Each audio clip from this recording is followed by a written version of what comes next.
Boa noite. Uma alegria estar aqui de novo em Itapicuru. Uma alegria estar nessa data especial de 10 anos da Casa do Caminho de Itapicuru. E uma alegria em ter todos vocês das casas irmãs amigas aqui conosco. Vamos nessa noite fazer um passeio e irmos lá para o início de tudo. A primeira Casa do Caminho. Casa do Caminho fundada pelos apóstolos. Casa do Caminho, capitaneada por Simão Pedro. Graças ao Espiritismo, nós avançamos nas informações do Evangelho. E, graças a espíritos como Amélia Rodrigues, Humberto de Campos, nós conseguimos nos debruçar sobre os fatos históricos e evangélicos, em riquezas de detalhe. E assim, é o que Amélia Rodrigues, no livro Trigo de Deus, traz a informação do primeiro encontro de Pedro com Jesus, em que pese no Evangelho nós conhecermos a passagem de Jesus encontrar à beira da praia, pescando Pedro e seu irmão André, os filhos de Jonas. Na realidade, o encontro de Pedro com Jesus se deu muito antes desse momento.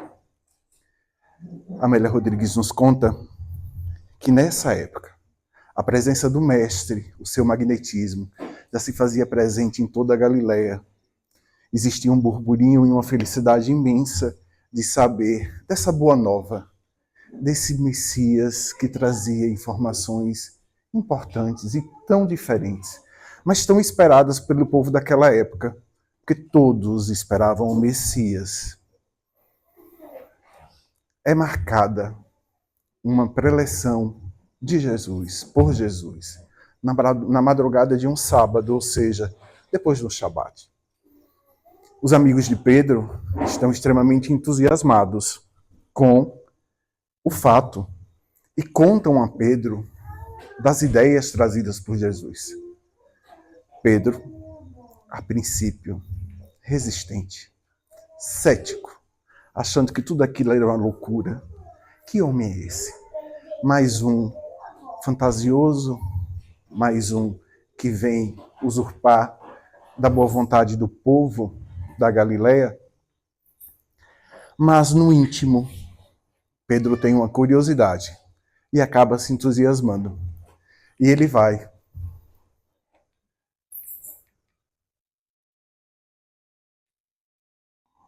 Vamos ver aqui.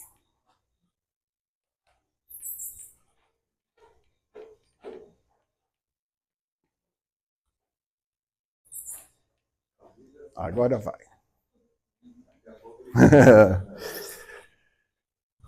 Olha o que Amélia Rodrigues nos diz. Simão, também conhecido como Cefas, era irmão de André e ambos eram pescadores. A filha está fraca. As suas preocupações restringiam-se às necessidades básicas da família e da vida. Um homem simples, um pescador simples. Sem aspirações maiores, limitavam-se à faina da pesca, à venda dos frutos do mar e aos deveres consequentes de uma existência simples. Um homem simples, mas com uma moral já balizada. Simão era um homem cético, ou seja, não era tudo que ele acreditava. Sem sutilezas de comportamento, nós vamos encontrar no Evangelho as passagens de Simão Pedro. Não é à toa que ele arranca a orelha de um romano, que ele, inúmeras vezes, vai à frente da população, do povo que seguia Jesus, e de uma forma enérgica coloca a ordem naquele espaço. Ele era portador dos conflitos humanos naturais, ou seja, Pedro é igual a cada um de nós. Cada um de nós é exatamente igual a Pedro, com suas dificuldades, com seus medos, suas aflições de estar aqui nesse mundo encarnado e viver as experiências.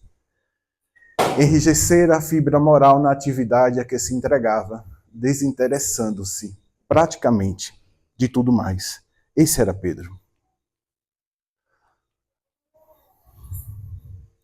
Narrava-se que um homem singular e profeta, ou seja, Jesus, aparecera e informara ser o Filho de Deus e que viera fundar o reino de amor e de justiça para os deserdados e sofredores.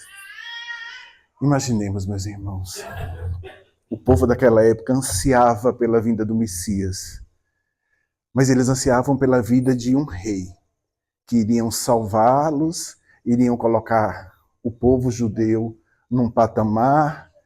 Eles tinham uma ideia equivocada do que seria o Messias. E aí aparece esse homem simples, túnica costurada à mão, ou numa roca, sandália de couro, às vezes pé no chão, sem moradia, falando dessa revolução do amor e do acolhimento. Imaginemos nós o quanto era revolucionário ouvir Jesus naquela época, mas também o quanto era inquietante. As mesmas inquietações que a gente passa quando a gente se depara e se de frente com Jesus nos seus evangelhos, a mesma inquietação que ele nos dá quando a gente escuta Jesus pedir para nós amarmos os inimigos. Imagine. Nessa época, a Boa Nova, portanto, espalhou-se com a velocidade, adiantando-se que, no sábado, ele falaria no monte próximo a Cafarnaum. Pedro, de madrugada, se debruça sobre os seus pés, sobre as suas pernas e vai ao encontro deste homem, mas ele cético. Encontra muita gente no caminho, gente maltrapilha, gente com dificuldades físicas, gente com deficiências físicas, e aquela movimentação daquele povo atrás de uma esperança começou a deixar ele angustiado, porque na cabeça dele ele ia encontrar um homem que ia utilizar do coração bom daquele povo. Ele era cético. E ele foi num misto de raiva e de curiosidade. Quando esse homem chega no monte, e um parêntese, vamos fazer vários parênteses hoje à noite. Observe que o Evangelho sempre nos traz essa informação que Jesus sobe ao monte para pregar, Jesus sobe ao monte para orar, às vezes sozinho, às vezes em companhia. Esse subir ao monte, esse chegar próximo ao céu, tem algo a nos dizer. Jesus ali está nos pedindo que a gente nos eleve enquanto espíritos, que a gente nos eleve ao Altíssimo, para que a gente se conecte com o Criador de tudo e de todos, que é Deus. Pedro chega, muita gente já reunida, e ele vai ali tentando achar um espaçozinho e fica nas primeiras filas. Claro, a intenção dele era desmascarar Jesus. Eis que, subitamente, Jesus aparece, esguio e belo, o rosto magro e queimado, adornava-se de barbas e cabelos a nazarena, onde brilhavam olhos transparentes como duas estrelas engastadas. A túnica descia-lhe até os pés, tecida na roca, em tom carregado de mármore. Majestático, a sua figura impôs silêncio sem dizer nada. E Jesus diz: eu vos convido a virdes comigo para a fundação da nova era, que se instalará nos corações, modificando as estruturas atuais e instaurando o primado do amor. Essa frase de Jesus ecoa nos nossos ouvidos e nas nossas mentes todos os dias. Jesus nos chama todos os dias para que seja instaurado o primado do amor. Cada casa espírita, esteja onde estiver, quando abre suas portas, atende esse chamado de Jesus. O chamado da Boa Nova, o chamado da instauração do primado do amor. E isso nos traz uma responsabilidade muito grande, meus irmãos. Não é de qualquer coisa que falamos do amor, daquilo que é a máxima de tudo, daquilo que é a essência de todos nós. Quando a gente fala que somos centelhas divinas, que somos criações de Deus, nós estamos falando que somos centelhas em amor, que somos criações de Deus em amor, porque tudo se resume no amor. Não tem aquela máxima, do pó viemos, do pó voltaremos, do amor viemos e para o amor voltaremos. Esse é o caminho. Essa é a grande jornada. Dentre a população, dentro daquele povo todo, tinha uma mulher com uma filha cega. Essa mulher estava em total desespero e queria a todo custo chegar e entregar sua filha para Jesus curar, porque a fama do Nazareno de curar já era grande. Pedro observa e vê naquela criança a chance de se aproximar mais ainda daquele homem e vê qual era a feitiçaria que ele ia fazer. E assim ele faz. Ele pega essa criança e vai até perto do Cristo e apresenta essa menina ao Cristo. O Cristo a cura. O Cristo coloca as mãos nos olhos dessa menina e restabelece a sua visão. Mas a partir desse momento, Pedro se desconecta com a realidade. A simples presença de Jesus e seu magnetismo transforma ele e leva ele para outro lugar. E aí Amélia Rodrigues nos fala que Jesus, nesse momento, olha nos olhos de Pedro e diz: eu te conheço, Simão, desde ontem. Quando ele desceu o braço, a manga da túnica de Jesus rociou o tórax de Simão, que estremeceu, mergulhado na luz dos seus olhos, e ali ficou, paralisado, havendo perdido o contato com o mundo sensorial. Amélia Rodrigues nos conta que Pedro só retoma a realidade quando o sol já raia e quando não tem mais ninguém ali naquele recinto, nem o próprio Jesus. Ele se desconectou daquela realidade. E ele volta para Cafarnaum, para a sua terra, e esse te conheço desde ontem ecoa na cabeça dele o tempo todo. E aquilo o inquieta. E aí vamos encontrar no Evangelho o encontro de Pedro com Jesus nas praias da Galileia, ele pescando com seu irmão. E são os dois primeiros discípulos a serem chamados para a obra do Cristo, quando na realidade a gente sabe que ele já tinha encontrado com Pedro, que ele já tinha chamado Maria de Magdala. Vamos dizer que Jesus começou a oficializar o seu grupo de atuação e de trabalho. E nesse momento, no Evangelho de Mateus, capítulo 4, versículo 19, nos vem a grande frase que tanto escutamos, que Jesus diz a Pedro e a André: segue-me e eu vos farei pescadores de homens. Em 2014, quando essa casa foi fundada, foi essa frase que ecoou dentro do coração de cada um de vocês. O que Jesus disse a cada um que trabalhou nessa casa foi: segue-me, farei de vocês pescadores de homens. E Jesus renova esse pedido diariamente. Por isso a nossa responsabilização, por isso a nossa vontade, a nossa entrega ao trabalho do Cristo tem que ser o tempo todo renovada. São votos renováveis o tempo todo. Vamos avançar. Não vamos falar aqui, senão a gente não teria tempo.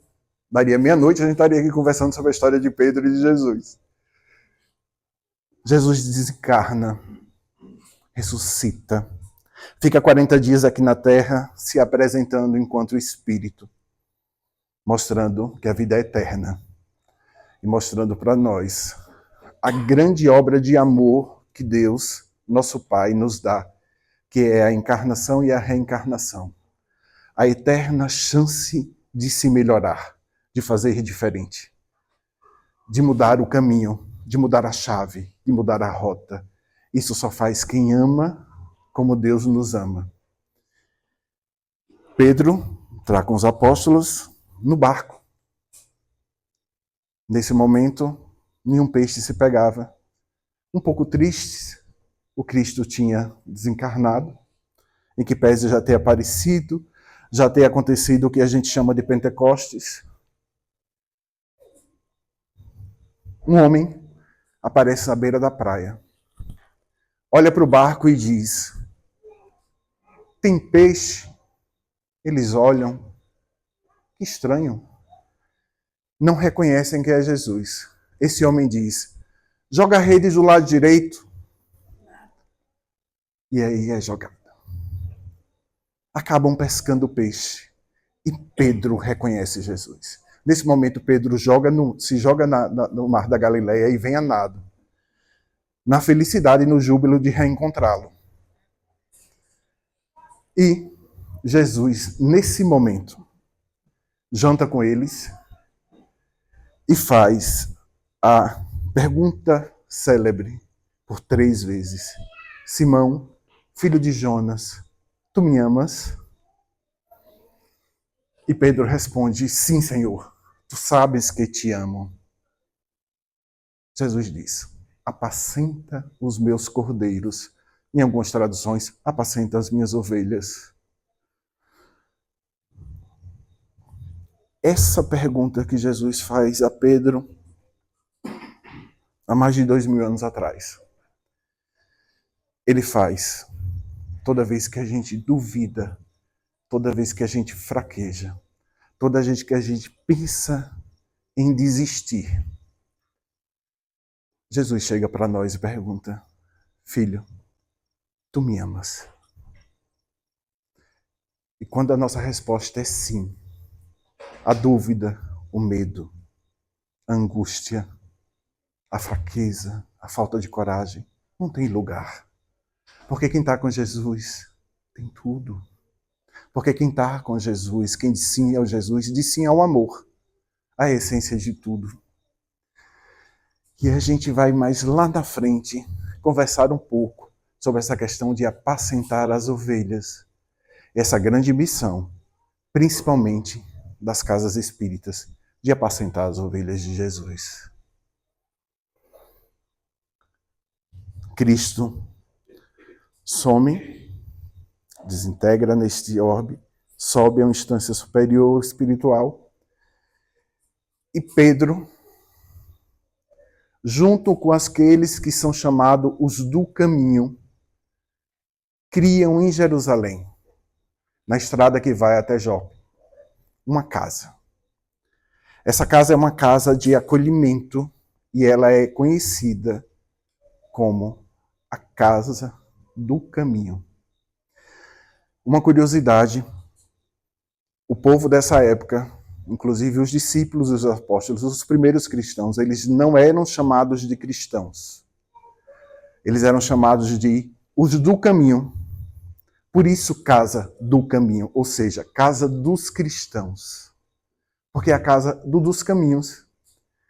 Quem traz essa nomenclatura de cristão é Lucas, o evangelista, discípulo de Paulo de Tarso, lá em Antioquia, em conversa com Paulo, propõe que se passe a não chamar mais o dos caminhos e comecem a chamar de cristãos, ou seja, de seguidores do Cristo.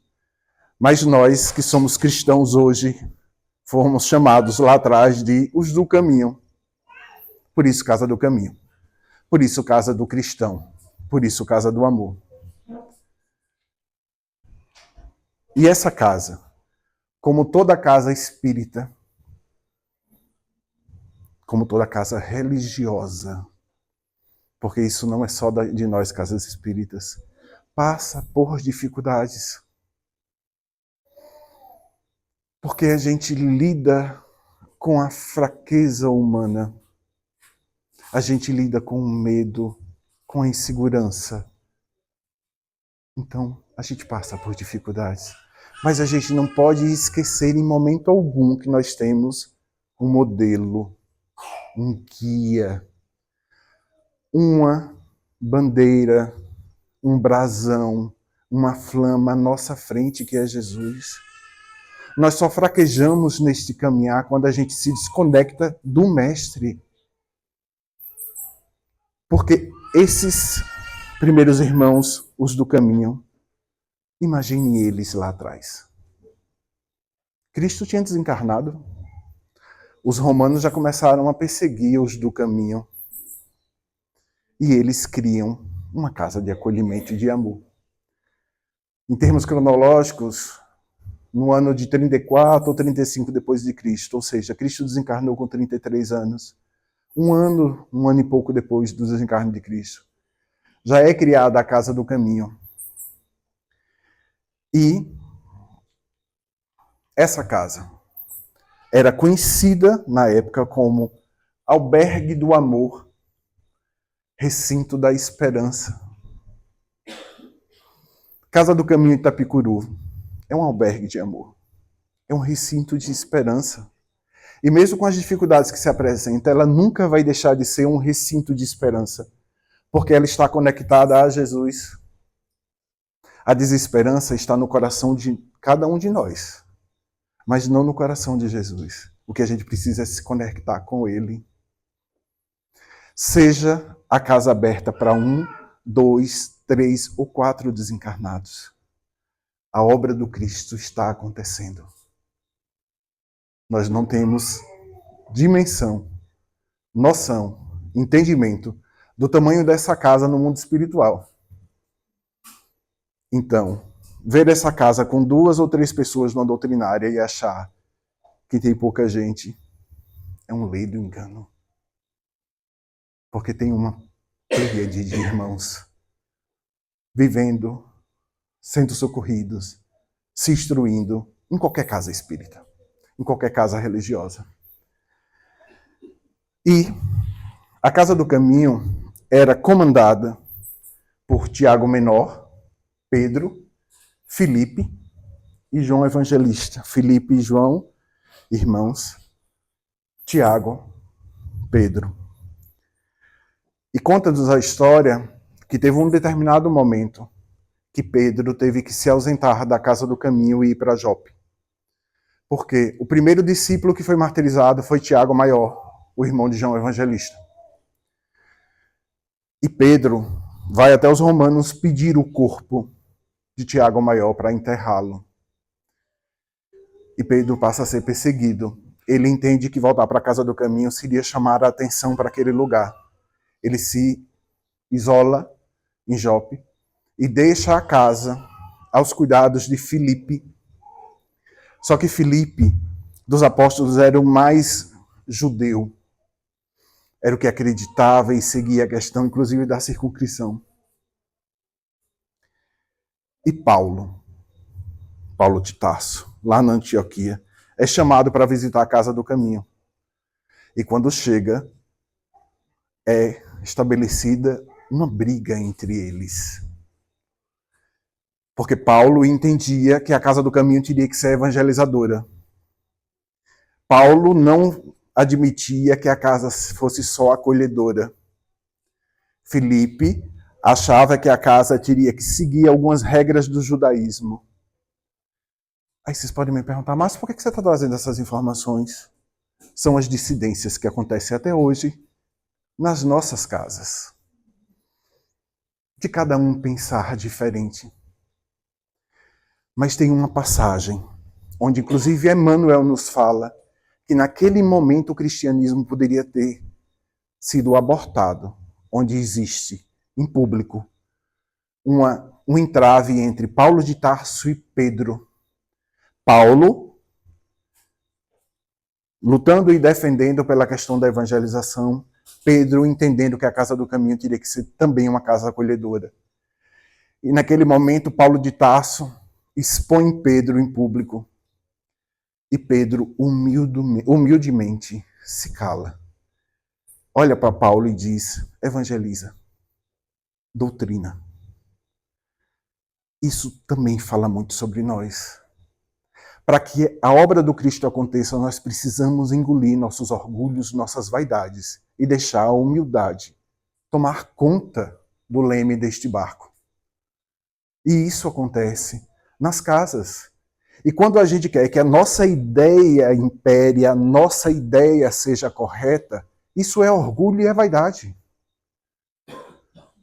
Quando a gente deixa a humildade falar, o amor se estabelece e as soluções aparecem.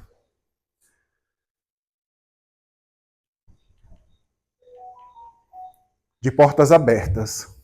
Isso quem nos traz é Irmão X, ou seja, Humberto de Campos, no livro Contos e Apólogos, psicografia de Chico. Na mensagem, a esmola da compaixão. Olha o que o Irmão X nos diz. De portas abertas, casa do caminho, portas abertas. Ao serviço da caridade, a casa dos apóstolos em Jerusalém vivia repleta em rumoroso tumulto. Eram doentes desiludidos que vinham rogar esperança, velhinhos sem consolo que suplicavam abrigo, mulheres de lívido semblante traziam nos braços crianças aleijadas, que o duro guante do sofrimento mutilara ao nascer, e de quando em quando, grupo de irmãos generosos chegavam da via pública, acompanhando alienados mentais para que lhe recolhessem o benefício da prece. Numa sala pequena, Simão Pedro atendia, prestimoso. Estamos cansados de saber que Jesus veio para os doentes. Jesus não veio para os sãos. Ele é médico dos doentes. São todos esses. Só que as doenças não são só do mundo espiritual. As doenças não estão só no espírito. Elas também se apresentam no físico. A fome se apresenta no espírito, mas também se apresenta no corpo físico. E quando ela se apresenta no corpo físico, a gente não consegue raciocinar. Quando a gente está com fome, a gente não consegue assimilar. Não se evangeliza quem está com fome. Não se evangeliza. Essa palavra ecoa em uma caixa vazia, vazia pela fome. Então, por isso que Pedro seguia rigorosamente aquilo que Jesus pedia. E o que Jesus pedia era acolhesse, depois evangelizasse. Acolha meus filhos e depois evangelize-os. Mata a fome, sacia a sede do físico e depois sacia a fome e a sede do coração. E por isso, ser tão importante as nossas ações sociais num centro espírita, o nosso cuidado, a nossa entrega para os irmãos estrupiados que aqui chegam ou que chegam na porta de qualquer entidade religiosa. Porque isso a gente está atendendo um pedido do Cristo. No livro Há Flores no Caminho, Amélia Rodrigues, psicografia de Divaldo, tem uma mensagem chamada Por Amor a Jesus. Olha o que a Amélia nos diz. Não são os estranhos, Senhor, a criar em mim impedimento para o labor crescente. Isso quem está falando é Pedro a Jesus.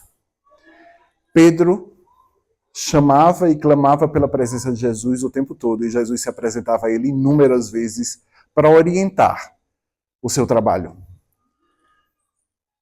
Mas não são os estranhos, são os amigos, os cooperadores. E desejando dar mais ênfase aos problemas, Pedro arrematou. Quando a perseguição vem de fora, dos que não nos conhecem, é mais fácil compreendê-los e desculpá-los. Porém, quando decorre daqueles que vivem conosco e participam da nossa fé, do nosso ideal. Estou falando de um mundo distante de nós? Não. Não. Infelizmente não. A gente vai encontrar a crítica no seio nosso. Mas isso não é só de uma casa espírita. Isso é da nossa família. Nos nossos seios familiares, nem sempre a gente vai encontrar o acolhimento e o amor. A gente vai encontrar a crítica, a gente vai encontrar o preconceito, a gente vai encontrar a rejeição. Por quê? Porque estamos todos nós no mesmo processo evolutivo, estamos todos nós caminhando para um mundo melhor, caminhando para um estado de espírito puro. Enquanto isso, somos simples ignorantes em desenvolvimento e, portanto, falhos. E quando a gente encontra a falha de um irmão, a gente tem que parar com essa mania que temos de resumir ele àquela falha.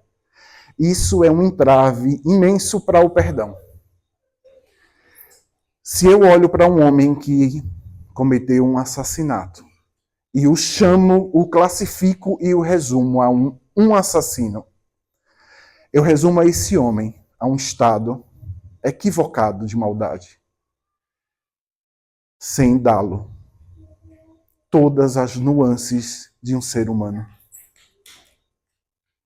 Para que eu consiga perdoar e amar, eu preciso abrir o meu horizonte, entender que aquele que matou ou que mata é um irmão que ainda está equivocado em praticar esses atos, mas ele não se resume a um assassino.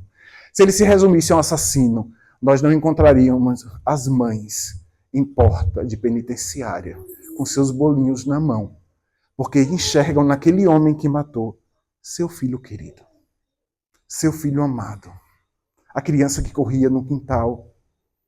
Nós precisamos fazer isso com cada um que entra nas nossas casas. Nós não podemos resumir àqueles só esfomeados, que não têm instrução, que não têm cultura, que só quer uma cesta básica. Nós não podemos resumi-los a isso. Eu não vou atender fulano porque todo mês ele não quer saber da casa espírita, mas todo mês ele está aqui para receber uma cesta básica. É o que ele pode dar naquele momento. Cabe a nós acolher ele com amor e abrirmos as possibilidades, alimentarmos o corpo e acessarmos a alma. Para que, no futuro, ele busque o alimento da alma também. Olha o que Jesus diz a Pedro. E é isso que Jesus está dizendo a cada um de nós que trabalhamos em sua seara. Se não exercitarmos o amor e a caridade com aqueles com quem convivemos, como provaremos os próprios valores quando chamados a tolerar e a suportar os que nos são desconhecidos? Se não nos for possível perseverar com os que jazem no desânimo e nos dificultam a marcha, qual será o nosso comportamento em relação aos que se obstinam contra os nossos propósitos? Ou seja, se a gente não consegue amar e perdoar quem está do nosso lado, como é que a gente vai amar e perdoar a todos e a tudo? Que é isso que Jesus nos pede. Jesus nos pede o amor como lei universal. Amar a tudo e a todos. Amar o próximo, o distante, o inimigo, o animal, a natureza, a árvore que nos dá sombra, a árvore que nos dá fruto, o universo, a tudo e a todos. Amor como lei universal. E é isso que a gente precisa perseguir, meus irmãos.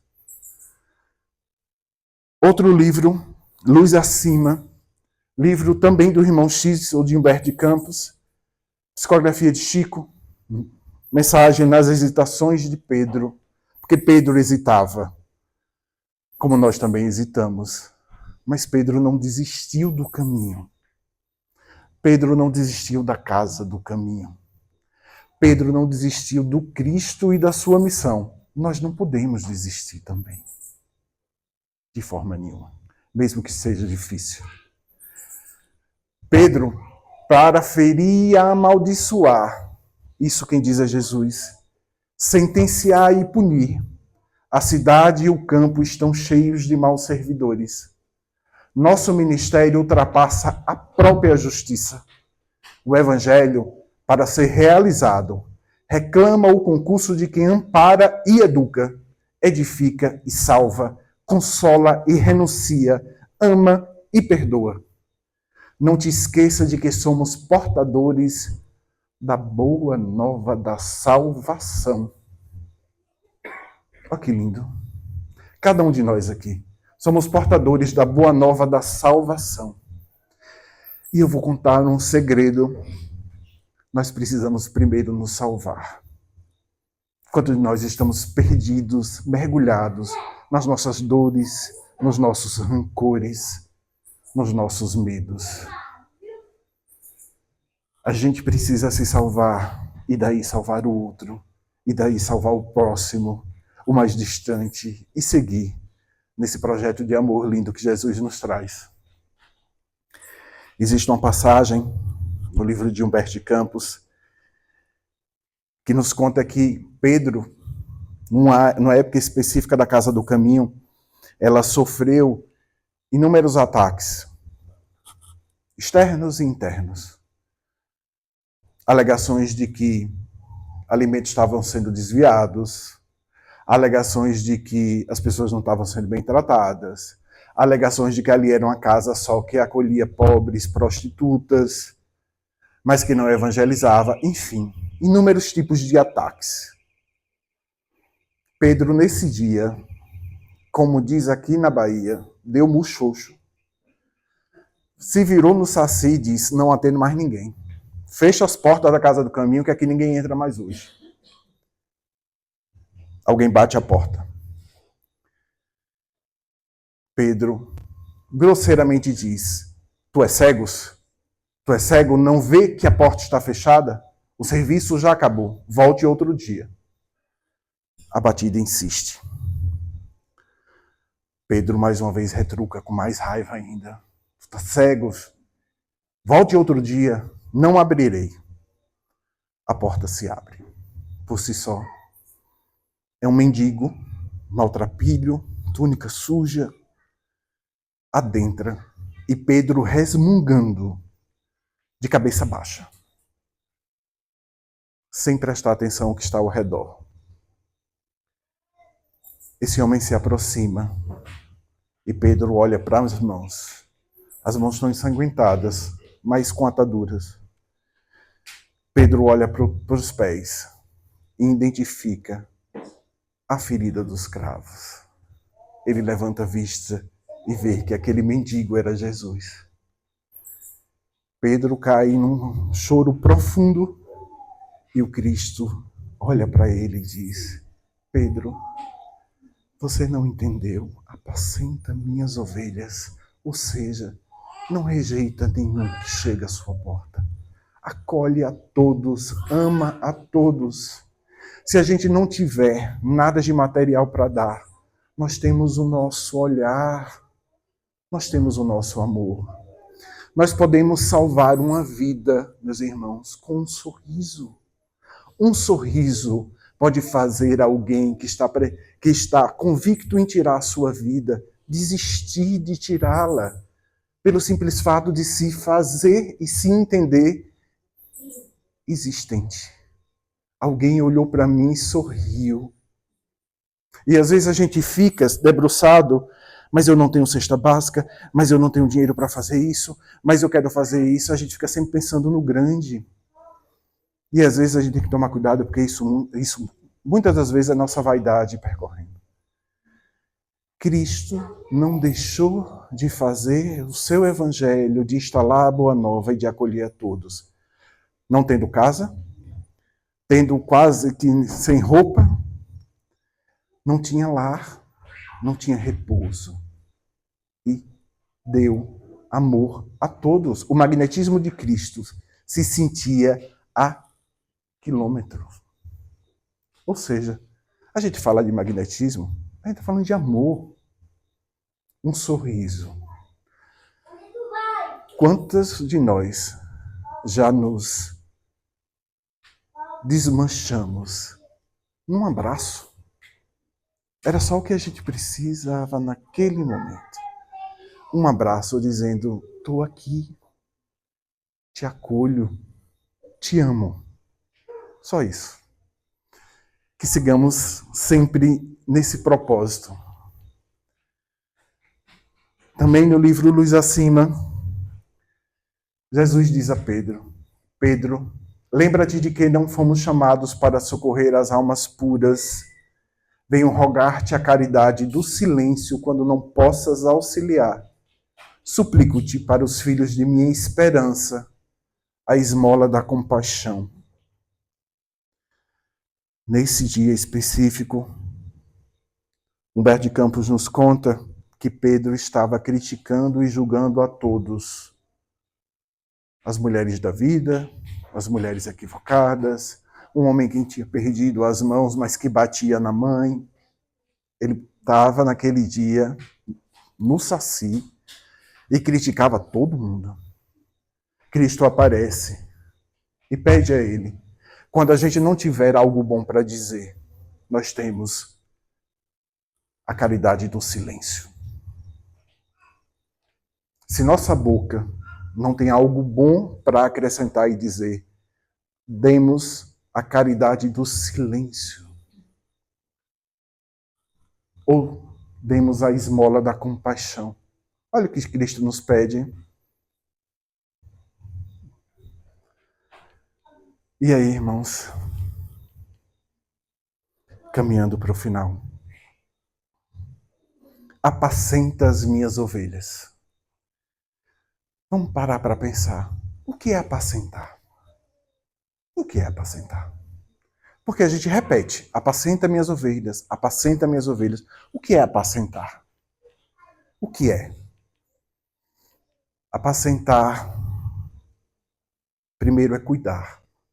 Quando você vai cuidar das suas ovelhas, quando você vai apacentá-las, você precisa cuidar.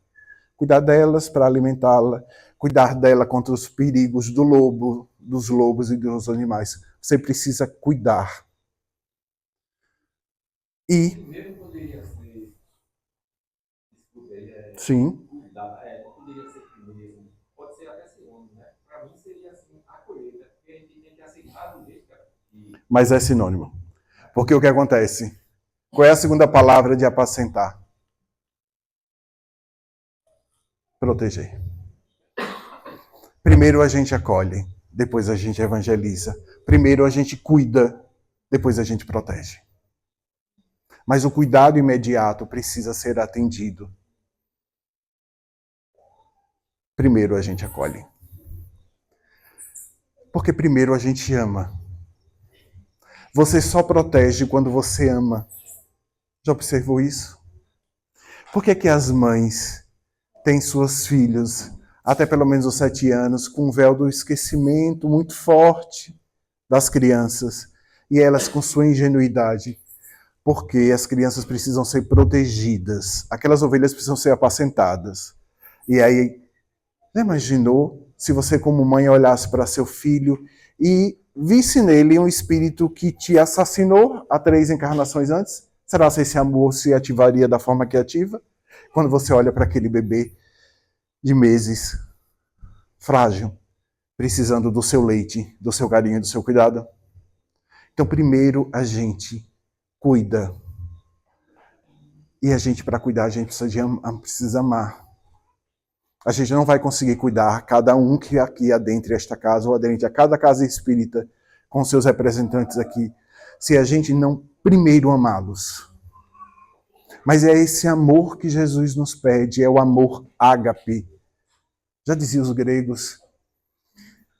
Meus irmãos, uma das palavras, talvez a palavra que mais exista no Evangelho, é a palavra amor. Mas lembremos que todo o Evangelho do Cristo foi escrito no grego. O único Evangelho que foi escrito em aramaico foi o de Mateus, mas que foi transformado por Marcos, convertido no grego. E para o grego, não existe um tipo de amor só. Então a gente resume ao amor. Para o grego existe o amor eros, o amor filia e o amor ágape. O amor eros, o amor dos casais, da eroticidade. O amor filia, o amor da amizade, do companheirismo. O amor ágape, o amor de Deus. E como é esse amor ágape? Eu sou o instrumento de amor de Deus para chegar à minha irmã Nemara. E quando eu sou instrumento de Deus, eu não penso, eu não raciocino, eu não julgo. Eu apenas a amo. Porque Ele a ama. E eu sou instrumento dele. É esse amor. É o amor ágape. Então, quando um irmão adentra, mesmo fedido, sujo, maltrapilho. A gente precisa amar como instrumento de Deus, sem julgá-lo, apenas amá-lo. Acolher, cuidar e proteger. É isso que a gente precisa fazer. É essa a nossa grande missão. Quando Jesus pede a cada um de nós para a gente apacentar nossas ovelhas, nós precisamos cuidar e proteger delas. Porque isso nós fazemos com as nossas ovelhas e nossos filhos. Quando a gente tem um rebento que sai da sua barriga, você cuida e você protege, você apacenta essa ovelha que é sua, ou você entende que é sua. É disso que a gente está falando, é disso que a gente precisa.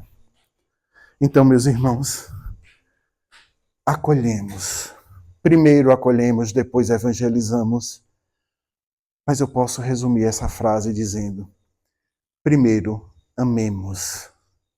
Depois, fazemos tudo o que a gente precisa fazer. Primeiro, amemos. Porque esse amor vai, inclusive, sustentar a edificação física de qualquer casa, de qualquer ente religioso. É esse amor que vai fazer alguns irmãos saírem, outros voltarem, outros novos chegarem. É o amor. Porque é o amor que nos move. É o amor que precisa nos mover. Se a gente for movido pelo orgulho, pela vaidade, a gente fecha uma casa espírita porque ela era frequentada por 50 e agora só vem 5. E aí eu entendo que não tem mais lógica. Porque eu estou sendo movido pelo orgulho e pela... Eu acho que foi aqui a bateria embora. Mas tem voz. Que foi movido pelo orgulho e pela vaidade. Mas se a gente é movido pelo amor ágape, a gente vai entender que um irmão que adentre em uma casa, eu serei instrumento de amor de Deus para ele. Mas se nenhum irmão adentrar esta casa fisicamente, eu estarei sendo instrumento de amor de Deus para os desencarnados que nos acompanham, que nos pedem socorro, que às vezes até nos obsediam. Que a gente siga rigorosamente o Mestre Jesus, irmãos. E que assim a gente apacente as ovelhas dele, apacentando nossos medos, nossas vaidades, apacentando nossos orgulhos e deixando o amor de Deus falar, deixando que o amor encarnado nesta terra que foi Jesus seja o nosso, efetivamente nosso modelo, nosso guia. E mesmo quando a dor se apresentar, e ela se apresenta e às vezes é difícil, lembremos que Deus é tão maravilhoso, tão amoroso, tão misericordioso, que nos manda uma mãe, Maria, que nos coloca em seu colo toda vez que nossas pernas fraquejam. É nela que a gente encontra colo de mãe, colo de cuidado, colo de proteção, colo de acolhimento. E é nessa certeza da presença do Mestre Jesus e na certeza do acolhimento e do amor de Maria que nós vamos seguir sendo apacentadores de ovelhas do Mestre Jesus, porque a gente assumiu e disse esse sim a Jesus lá atrás. E ninguém aqui vai desistir. Que sigamos juntos nessa caminhada da seara, vibrando a alegria e o amor de termos Jesus ao nosso lado e Maria nos sustentando. Que o Mestre Jesus esteja com vocês. Parabéns à Casa do Caminho de Itapicuru. Obrigado.